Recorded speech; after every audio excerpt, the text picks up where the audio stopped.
Good morning to all of you. कैसे हैं आप सभी लोग? उम्मीद है कि बहुत अच्छे होंगे। आइए 23 दिसंबर 2022 के नेशनल और इंटरनेशनल करंट अफेयर इस वीडियो में हम पढ़ने वाले हैं। आप सभी को राधे राधे।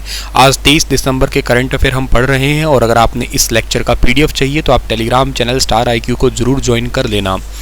दोस्तों कल आपसे एक सवाल किया था, उसका सही जवाब जो है ना वो क्या रहेगा? तो इस क्वेश्चन का जो सही जवाब है वो है PETA India 2022 person of the year का खिताब अभी रिसेंट किसे दिया गया? तो इसका सही जो आंसर था ना आपका वो था सोनाक्षी सिन्हा। ठीक है ना, ऑप्शन नंबर बी इस क्वेश्चन का बिल्कुल ठीक था हमारा, सोनाक्षी सिन्हा इसका बिल्कुल राइट आंसर था।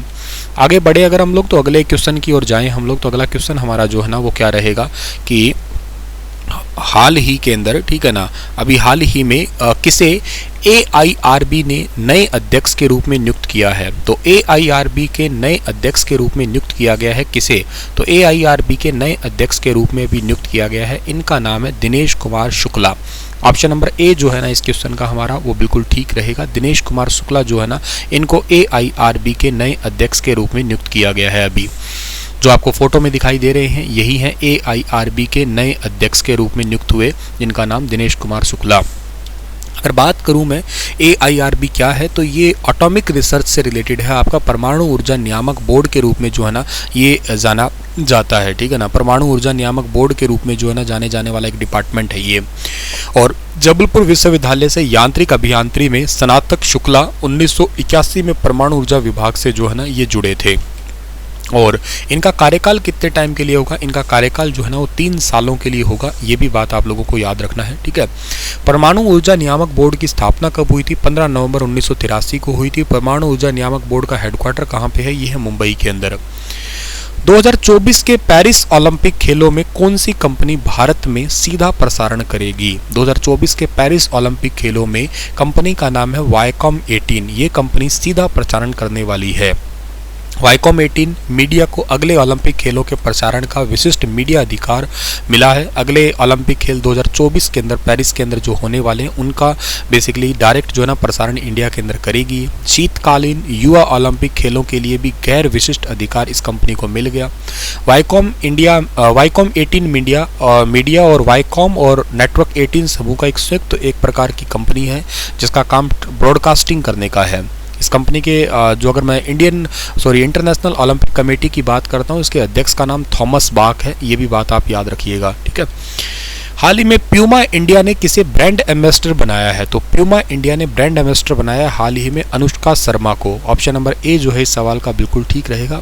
प्यूमा इंडिया ने ब्रांड एम्बेसडर अनुष्का शर्मा को बनाया है। अभिनेत्री, एथलेटिक फुटवियर के निर्माता और डिजाइनर प्यूमा ने जो है ना वो बॉलीवुड अभिनेत्री और के साथ बिजनेसमैन भी है, ये अनुष्का शर्मा को अपना ब्रांड एम्बेसडर बनाया है। और अनुष्का शर्मा के पति और भारतीय क्रिकेट टीम के पूर्व कप्तान विराट कोहली प्यूमा के ब्रांड एम्बेसडर जो है ना वो ऑलरेडी है ही, तो इनको भी बना दिया गया है। अभी हाल ही में कौन सा विश्वविद्यालय अमृतसर NAAC द्वारा NAC के द्वारा A ग्रेड प्राप्त करने वाला भारत का एकमात्र विश्वविद्यालय बन गया है? तो NAC के द्वारा A ग्रेड प्राप्त करने वाला ये यूनिवर्सिटी है गुरु नानक देव यूनिवर्सिटी।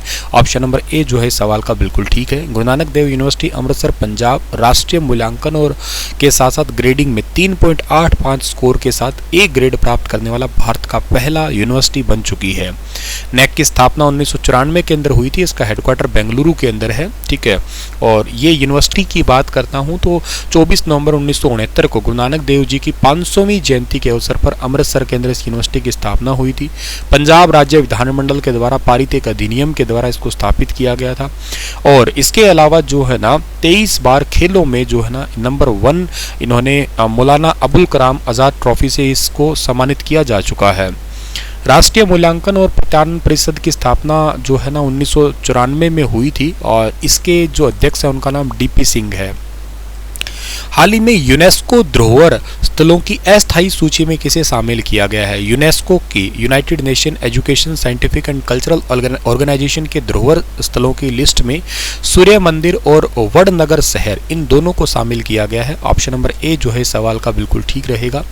केंद्रीय संस्कृति मंत्रालय ने 20 दिसंबर 2022 को घोषणा की है कि वडनगर शहर गुजरात, सूर्य मंदिर मोढेरा गुजरात और रॉक कट मूर्तियां उनाकोटी त्रिपुरा यूनेस्को की विश्व धरोहर स्थलों के अंदर अस्थायी रूप से जो है ना इनको जोड़ दिया गया है।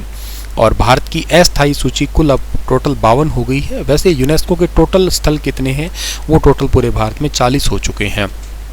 और ये 40 की बात करता हूँ तो 32 सांस्कृतिक है, 7 प्राकृतिक है और एक इनमें जो है ना वो मिश्रित आता है आपका।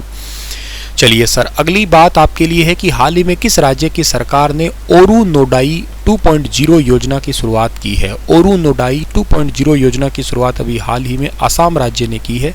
ऑप्शन नंबर ए इस सवाल का बिल्कुल ठीक रहेगा। असम के मुख्यमंत्री हेमंत बिस्वा शर्मा ने असम की राजधानी असम हाउस से जो है ना, राजधानी के असम हाउस, राजधानी दिसपुर है वहाँ पे असम हाउस से अरुणोदय 2.0 योजना की शुरुआत की है। इस योजना का लक्ष्य है 35 लाख महिलाओं को जोड़ने का, जिनके पास भूमि, बड़े घर, वाहन, इलेक्ट्रॉनिक गैजेट और अधिकांश सरकारी और अर्ध सरकारी कर्मचारियों सहित कुछ चल अचल संपत्ति है, तो उन्हें स्कीम से बाहर रखा जाएगा। इस योजना में केवल विधवा, तलाकशुदा, अविवाहित महिलाओं को ही प्राथमिकता दी जाएगी। 10.5 लाख नए लाभार्थियों को जो है ना इससे जोड़ा जाएगा। हर महीने 1250 रुपये डीबीटी के माध्यम से दिए जाएंगे। इस योजना के तहत 17 लाख महिलाओं को सीधा सीधा इसके लिए जोड़ा जाएगा। महिलाओं का जीवन स्तर थोड़ा ऊंचा लाना और जो कोरोना से प्रभावित महिला हुई है उनका जीवन स्तर मुख्य रूप से ऊपर लाने के लिए इस योजना को शुरू किया गया है। भारतीय रेलवे ने कश्मीर में भी देश की सबसे लंबी जो है ना वो एस्केप टनल खोली है। अभी काफ़ी ज़रूरी है, सीधा सा सवाल है याद करना। जम्मू कश्मीर में 111 किलोमीटर लंबे निर्माणाधीन बनीहाल कटरा रेल लाइन में 12.89 किलोमीटर लंबी सुरंग बनाने का काम पूरा हो चुका है। ये भारत की सबसे बड़ी एस्केप सुरंग है। 12.75 किलोमीटर लंबी है मुख्य सुरंग ये, और ये उधमपुर श्रीनगर बारामूला रेलवे लाइन को जो है ना आपस का एक हिस्सा होगा। ये आपके लिए क्वेश्चन छोड़ के जा रहा हूं कि हाल ही में किसने प्रो कबड्डी लीग का खिताब अपने नाम कर लिया, बताइएगा विस्तार से इसके बारे में। कल फिर हाजिर होते हैं लेटेस्ट अपडेट के साथ में। Thank you so much.